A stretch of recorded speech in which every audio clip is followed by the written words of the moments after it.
दिल्लीतील जंतर मंतर मैदानावरती सुरू असलेल्या विद्यार्थी आंदोलनाला पाठिंबा देण्यासाठी व शिक्षण मंत्री धर्मेंद्र प्रधान यांच्या राजीनाम्याच्या मागणीसाठी आज शुक्रवारी कोपरगाव तालुका व शहर राष्ट्रवादी काँग्रेस शरदचंद्र पवार पक्षाच्या वतीने राष्ट्रवादीचे जिल्हाध्यक्ष संदीप वरपे यांच्या नेतृत्वाखाली तहसील कार्यालयात जाऊन तहसीलदार यांना निवेदन देण्यात आले। दिलेल्या निवेदनात म्हटले आहे की महाराष्ट्रात व देशामध्ये विद्यार्थ्यांच्या परीक्षांमध्ये सातत्याने अतिशय मोठ्या प्रमाणात घोळ होत आहे आणि त्यामुळे अनेक विद्यार्थ्यांनी आत्महत्या देखील केलेल्या आहे। विद्यार्थी शांततेच्या मार्गाने आंदोलन निदर्शने करून केंद्र सरकारकडे न्याय मागत असताना सरकार मात्र कुठलीही दाद देत नाही। उलट लहान विद्यार्थी व मुलींना देखील दिल्लीत पोलिसांनी अमानुष मारहाण केली आहे। या देशाची वाटचाल हुकुमशाहीकडे होऊ नये व विद्यार्थ्यांवर भविष्य उद्ध्वस्त होण्याची वेळ येऊ नये यासाठी आज विविध मागण्यांसाठी नायब तहसीलदार प्रफुल्लिता सातपुते यांच्याकडे निवेदन सोपवण्यात आले। यावेळी जिल्हाध्यक्ष ॲडव्होकेट संदीप वरपे, जिल्हा उपाध्यक्ष सचिन मुजगुले, तालुकाध्यक्ष बापू रांधवणे, शहराध्यक्ष स्वप्नील पवार, तालुका कार्याध्यक्ष तानाजी जाधव, जिल्हा सरचिटणीस सुनील वरपे, तालुका युवक अध्यक्ष निखिल थोरात, शहर कार्याध्यक्ष रिंकू मगर, सोशल मीडिया अध्यक्ष ऋतुराज काळे, तालुका उपाध्यक्ष शशिकांत सदाफळ, युवक तालुका कार्याध्यक्ष सचिन पाचोरे, युवक तालुका उपाध्यक्ष ऋषिकेश गवळी, प्रशांत मेहरकाम, सूरज अवताडे, किरण भालेराव, किशोर जाधव, सोमनाथ घारे, नंदकिशोर जाधव, ओंकार वडणे, माजिद पठाण, ज्ञानदेव जाधव, तेजस दिघे, ओम सरवारसह अनेक पदाधिकारी व कार्यकर्ते उपस्थित होते। आम्ही विद्यार्थ्यांना पाठिंबा द्यायला प्रामुख्याने इथं आलोय आणि जी विद्यार्थ्यांची अभिजित दिपके आणि त्यांच्या सहकाऱ्यांची मागणी आहे तीच आमची मागणी आहे आणि ती म्हणजे धर्मेंद्र प्रधान यांचा या ठिकाणी राजीनामा झाला पाहिजे। नीटच्या परीक्षेला भारत देशातून दरवर्षी 22 लाख विद्यार्थी बसतात त्याच्यामध्ये आणि हा पेपर फुटला। अनेक विद्यार्थ्यांचीच नाही त्यांच्या पालकांची सुद्धा स्वप्न असतात। आमच्या घरात सुद्धा JEE CET देणारे मुलं होते आणि त्या संपूर्ण वर्षभरात ते सगळं कुटुंब जसं काही सगळं कुटुंबच नीटची परीक्षा देत आहे का काय अशी परिस्थिती त्या ठिकाणी त्या घरात असते। आणि असं असताना सातत्याने पेपर फुटी या भारतीय जनता पार्टीच्या सरकारच्या काळामध्ये त्या ठिकाणी होते। मागच्या 12 वर्षामध्ये 152 पेपर फुटले आणि 7.5 कोटी विद्यार्थ्यांना त्याचा फटका बसलेला आहे। म्हणजे नीटचा पेपर फुटल्यानंतर आंदोलन सुरू झाल्यानंतर या महाराष्ट्र राज्यात TETचा शिक्षकांचा पेपर फुटला।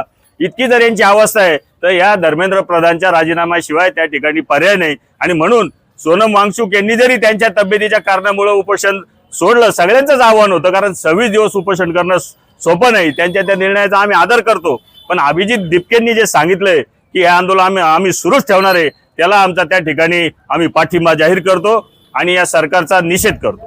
या पद्धतीने आपण बघितलं की 20 दिवस जे आहे तर सरकारचा कोणी प्रतिनिधी सुद्धा चर्चेला गेलेला नाही आणि त्यामुळे आंदोलन जे आहे तर चिघळत गेलं। काय वाटतं सरकारच्या भूमिकेबद्दल? मुळात हे सरकार संवेदना शून्य सरकार आहे। या सरकारला जनाची मानाची कुठली लाज त्या ठिकाणी उरलेली नाहीये आणि अधिकाऱ्यांवर खापर हे सरकार त्या ठिकाणी फोडतं। यापूर्वी या देशातच रेल्वे अपघात झाला तर रेल्वे मंत्र्यांनी राजीनामे दिलेले। मग तुमच्यामध्ये जर नीटचा पेपर फुटतो, 22 विद्यार्थी आत्महत्या करतात, 22 लाख विद्यार्थ्यांना पुन्हा पेपर द्यावा लागतो तर तुम्ही अधिकाऱ्यावर ढकलता।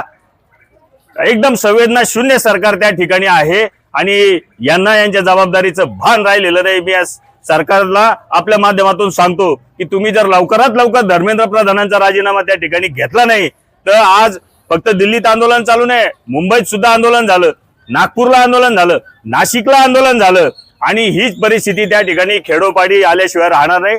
पालकांमध्ये प्रचंड संताप त्या ठिकाणी आहे कारण विद्यार्थ्यांच्या भवितव्याशी खेळताय तुम्ही, त्यांना लाठीचार्ज करतात। देशाचे गृहमंत्री अमित शहाकडे गृह खातं आहे दिल्लीचं, ते काय तिथल्या राज्य सरकारकडे नाही आणि डोक्यात मारता लहान